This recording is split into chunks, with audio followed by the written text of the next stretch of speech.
మోడీ సార్ను కలిసేందుకు కట్ట కట్టుకొని పోయిండ్రు కదా మన తెలంగాణ కమలం లీడర్ల గుంపంతా. ఇక మోడీ సార్ను చూసి ఒక్కొక్కరికి నోట్ల మాట రాలేదనుకోండ్రి. వీళ్ళని కలిసినాక తెలంగాణ కమలయ్యల కయ్యాల గురించి ఎరికైన సారు కలుసుకుంటే గలదు సుఖమయ్యా, పంచాదులు పెట్టుకుంటే పల్సగైతమయ్యా అని సురుకులంటిచ్చి తోలిండంట ఆకు.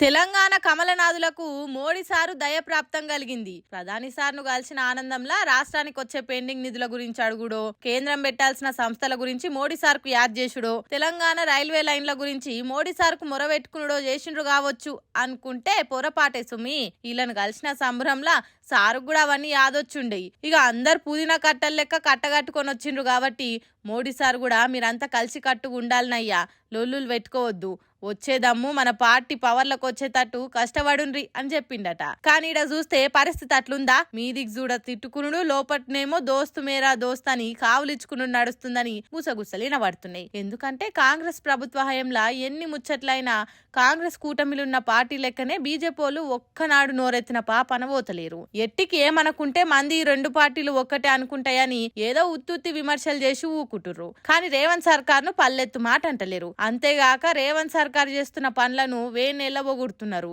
అటు రేవంత్ సార్ కూడా బీజేపీ ఏబీవీపీలను ఏమనుకుంటా ఆకాశానికి ఎత్తుతుండు. లగచెర్ల గంత ఘోరమైన ఫుడ్ పాయిజన్ తోటి పొలగాలు జీవిడుస్తున్నా, జనం రోడ్ల మీదకి వస్తున్నా, హైడ్రా బాధితులన్నా దేంట్లో బీజేపీలు గట్టిగా ముంగట పడి కొట్లాడింది లేదు. దీన్ని బట్టి చూస్తుంటే కమలయ్యలు అధికారంలోకి రావాలన్న ఆరాటం కంటే కాంగ్రెసే 4 కాలాల అధికారం ఉండాలన్న ఆరాటంగా అనిపిస్తుందని అనుకుంటుర్రు పొలిటికల్ మేధావులు.